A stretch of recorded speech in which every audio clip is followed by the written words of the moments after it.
Olá, bem-vindos ao canal. Hoje a nossa aula é sobre agentes internos, formadores e transformadores de relevo. Internos e externos. Vamos falar um pouquinho, começando com os agentes internos, então. Vamos falar um pouco sobre a geomorfologia.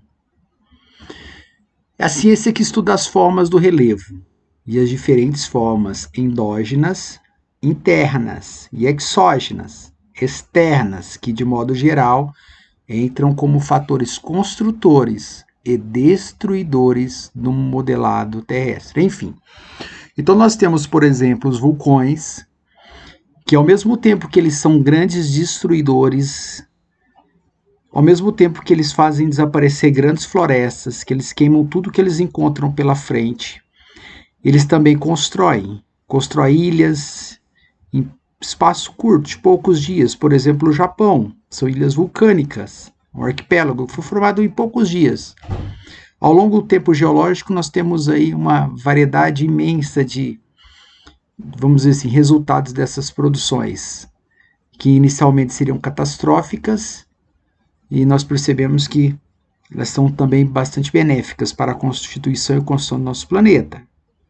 As formas, vamos dizer assim, o modelado, ele também é característico das variantes exógenas, por exemplo, o vento, a água do rio, a água da chuva, etc. A gente vai falar sobre isso hoje.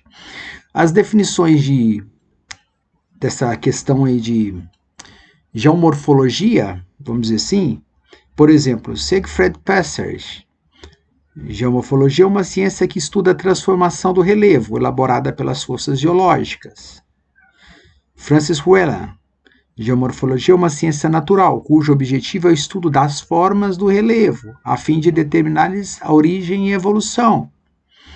Frederick McCaskill. Geomorfologia é o ramo da geografia física que trata dos processos, das formas exógenas e do desenvolvimento do relevo terrestre. O relevo terrestre é o conjunto das formas que constituem a superfície rochosa da Terra, entre as quais se destacam as montanhas, os planaltos, as depressões e as planícies. Corresponde à diversidade de aspectos da superfície da crosta terrestre, resultante de dois agentes, os internos e os externos. Os agentes internos, eles são produzidos por forças endógenas, internas, do interior da Terra, e os agentes externos são formados pelas forças exógenas, que agem externamente.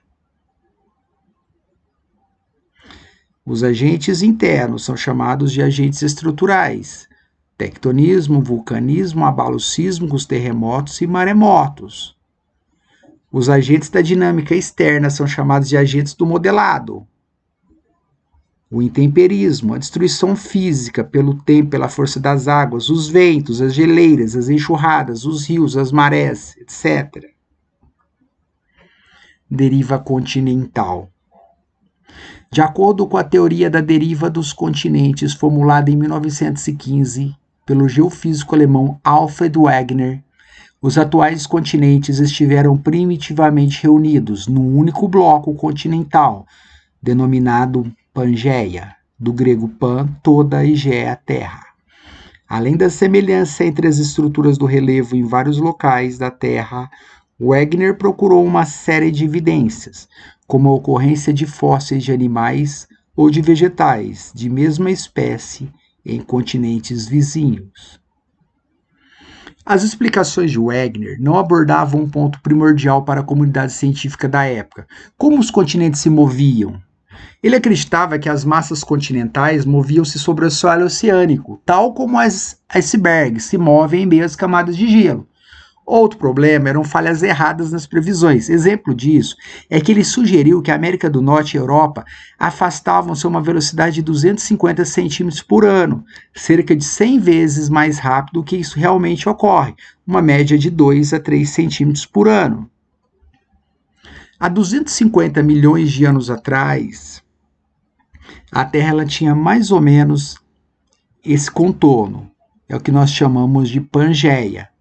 Um único bloco, formando um único continente, formando toda a extensão de terra. Com o passar dos anos, esses blocos eles começam a se separar lentamente eles começam a se distanciar. Há 135 milhões de anos, há 65 milhões de anos.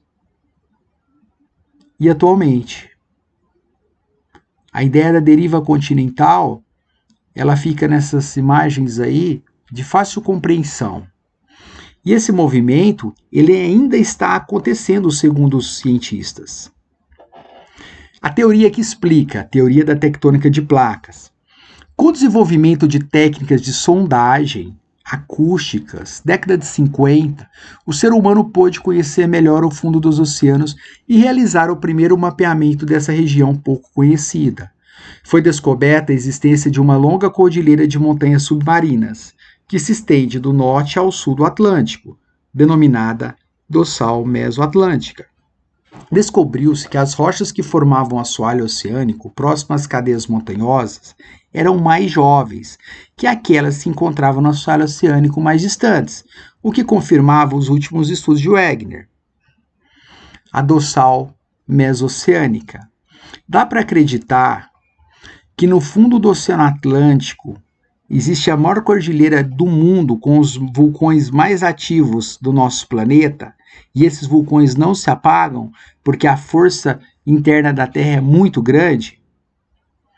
Descobertas que levaram à criação da teoria das placas tectônicas na década de 1960 pelos geofísicos Harry Hess e Robert Dietz, de que o fundo do mar se encontrava em expansão e que esse movimento se originavam as cadeias montanhosas por meio do fluxo constante de magma, que gerava consequentemente um assoalho oceânico novo a cada vez que o magma subia e se esfriava na superfície da crosta oceânica.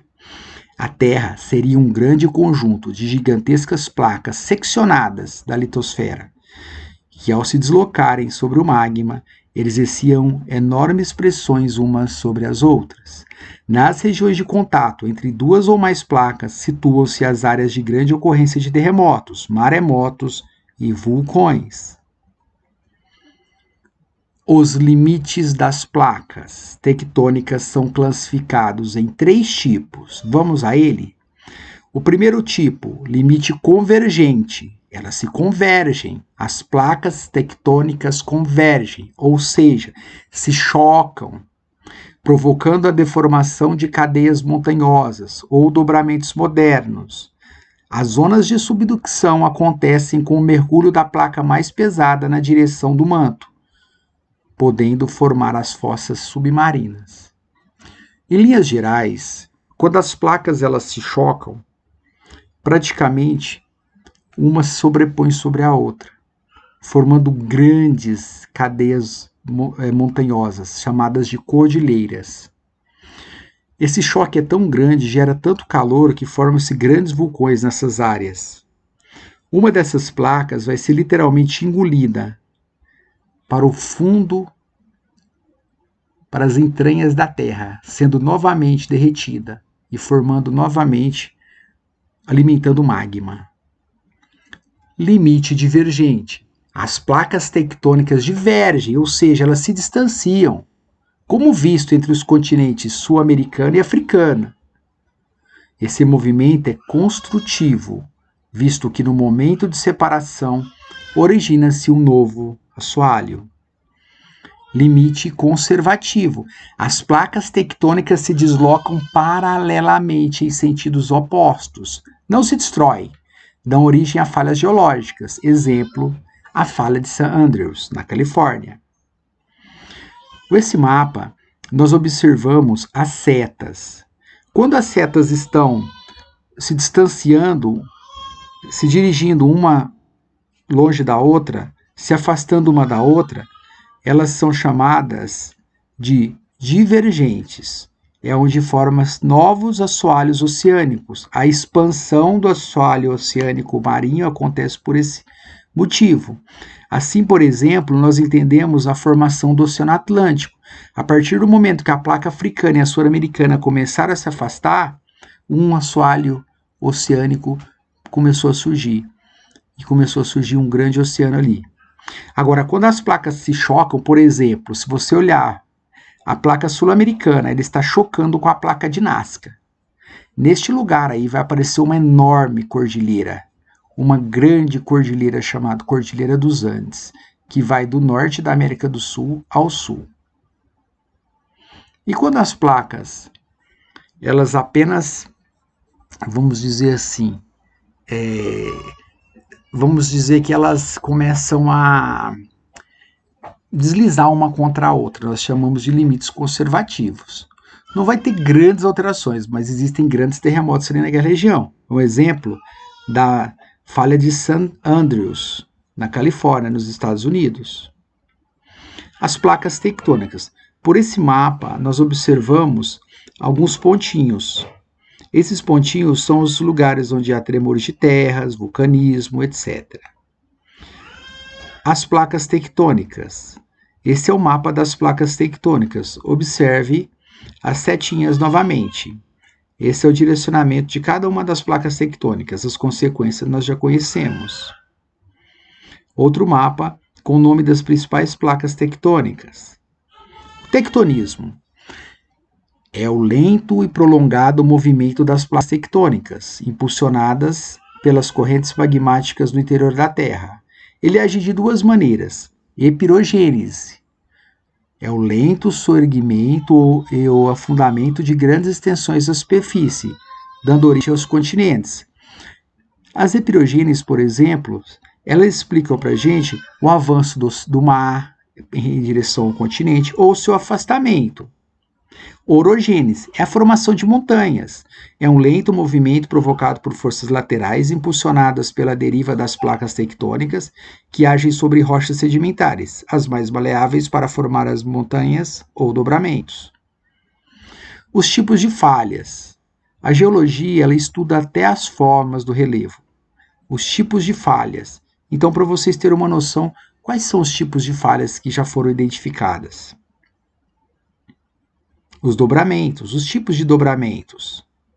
A geologia estuda o dobramento, as consequências sobre cada um tipo de relevo. Vulcanismo consiste no processo pelo qual o magma, por meio de erupções, ascende do interior da Terra, atravessa a crosta, emerge na superfície como lava e se resfria como rocha vulcânica. Um esquema de vulcão. A chaminé, o magma, a cratera. A lava, na verdade, é o magma escorrendo pelas ladeiras a uma temperatura um pouco menor. Daqui a pouco solidifica e vai se transformar nas rochas basálticas. O esquema da formação de vulcões. Os tipos de vulcões. As áreas mais quentes da Terra. As áreas mais perigosas da Terra. Vulcões, terremotos e tsunamis. Observamos aí o Oceano Pacífico rodeado de vulcões. Esse é o Círculo de Fogo do Pacífico, o Anel de Fogo do Pacífico. Os terremotos que mais mataram desde 2000. Em 2010, o terremoto no Haiti, magnitude 7.0 na escala Richter, ele matou aproximadamente 222 mil pessoas, aproximadamente. Então, uma situação bastante complicada. Lembrando que esse terremoto ele teve uma magnitude menor do que outros países. Mas por ser um país assim bastante pobre, com bastante dificuldades de acesso, por exemplo, a coisas básicas, as pessoas acabaram morrendo nesse sentido. Okay? Vulcanismo no Brasil. O Brasil já foi cenário de um dos maiores vulcanismos continentais do mundo, há cerca de 134 milhões de anos, na Era Mesozoica. As lavas cobriam parte das regiões centro-oeste e sudeste e todos os estados da região sul do Brasil, prolongando-se por áreas do Paraguai, do Uruguai e da Argentina. Observem agora os rastros do vulcanismo no Brasil. Essas áreas são as áreas onde existe a terra vermelha, ou terra de massapé, ou terra roxa. São terras de bastante procura para a agricultura. São as áreas onde aconteceram os últimos derrames basálticos, vulcânicos, há milhões de anos atrás. Abalos sísmicos são vibrações ocorridas na crosta terrestre que podem ou não ser percebidas diretamente pelo ser humano. Ocorrem principalmente devido aos movimentos das placas tectônicas. No local de origem do terremoto, denomina-se hipocentro. No local onde se manifesta, denomina-se epicentro. Observe esse esquema. Nós observamos que, mesmo a distâncias, tá, bem longe do hipocentro, as ondas podem ser sentidas. Nós chamamos de epicentro. Os abalos sísmicos no Brasil. O Brasil encontra-se sobre a parte central da placa sul-americana, portanto, distante de áreas de contato entre placas tectônicas. Apesar disso, não está totalmente livre de terremotos, provocados principalmente por acomodação da cadeia mesoatlântica e da Cordilheira dos Andes, falas geológicas, desmoronamentos de encosta, acomodação de relevo kárstico, entre outros. Ou seja, o Brasil ele tem sim tremores de terra, abalos sísmicos, que não são gerados aqui no nosso país, são gerados a longas distâncias, mas que conseguem chegar aqui pelas ondas sísmicas. As zonas de abalos sísmicos são as áreas mais propensas a terem abalos sísmicos no Brasil. Fiquem atentos a isso. Agentes externos. O que é intemperismo? É um conjunto de vários processos que atuam sobre as rochas, provocando sua destruição. Podem ser 3 tipos. Físicos. Provocam a desagregação se alterar sua composição. Exemplos: o congelamento da água nas fendas das rochas e mudanças bruscas de temperaturas e amplitude térmicas. Pode causar a fragmentação das rochas, a quebra. A quebra seria o intemperismo, a destruição. Temperismo químico, destruição via alteração da composição. Exemplo: oxidação, dissolução. A própria chuva ela é ácida pela natureza. Com a poluição, ela fica mais ácida ainda. Ela vai dissolvendo os minerais, ela vai destruindo, de certa forma, as rochas, ela vai modificando a aparência, ela vai dissolvendo os minerais. E biológicos, que desagregam e decompõem, resultando de ações de seres vivos sobre o meio. Por exemplo, o tatu, quando ele abre um buraco, por exemplo, nas rochas, para se esconder, para viver ali dentro. A erosão. Erosão pluvial, chuvas, lembra do pluviômetro, que mede a quantidade de chuvas. Ocorrem por infiltração, associadas ao deslizamento de encostas. Por infiltração, associadas à erosão de rochas solúveis, formando as cavernas. E por escoamento, na formação de enxurradas, que causam abertura de vossorocas e perda de solos. A erosão pluvial é provocada pela remoção de material de água da chuva. No solo nu, desnudo, causa erosão laminar. Por superficial, os danos são maiores nas áreas alteradas pelos seres humanos. Essa é uma vossoroca. Antigamente, essa área era florestada. Não existia esse buraco. Não existia a falta dessa terra. Isso daí, pessoal, só vai se agravando. E toda essa areia vai descendo para os rios e córregos abaixo, formando o assoreamento. A erosão eólica, quando o vento transporta partículas que se encontram desagregadas sobre a superfície terrestre. Por exemplo, as dunas. Podem invadir cidades, podem se tornar bastante perigosas. A erosão pelos rios, erosão fluvial, ocorre ao longo dos rios, escavação e alteração de suas margens e formação de vales. Quando a alteração, por exemplo, desmatamento, os danos são maiores, provocando, por exemplo, o assoreamento, que ao invés de você ter água no rio, você passa a ter areia. A água ela não consegue mais fluir ali dentro. Ela acaba desaparecendo, engolida pela areia. Erosão por mares, erosão marinha. Correntes marítimas, ondas, marés, vão desgastando as rochas que estão em contato com o mar. O exemplo são as falésias do Nordeste, no caso, Praia do Gunga, Alagoas. O mar ele vai batendo contra as rochas e vai as destruindo. Erosão por geleiras, ou erosão glacial. Grandes corpos, as geleiras se movimentam pela força gravitacional. Transportam grandes quantidades de materiais, abrem caminho em meio às rochas, formando vales em forma de U. Um exemplo de um vale em forma de U, mostrando a força do gelo. Gostaram? Espero que sim. Essa foi minha contribuição. Espero que você contribua dando um joinha no canal. E obrigado e até a próxima. Bons estudos!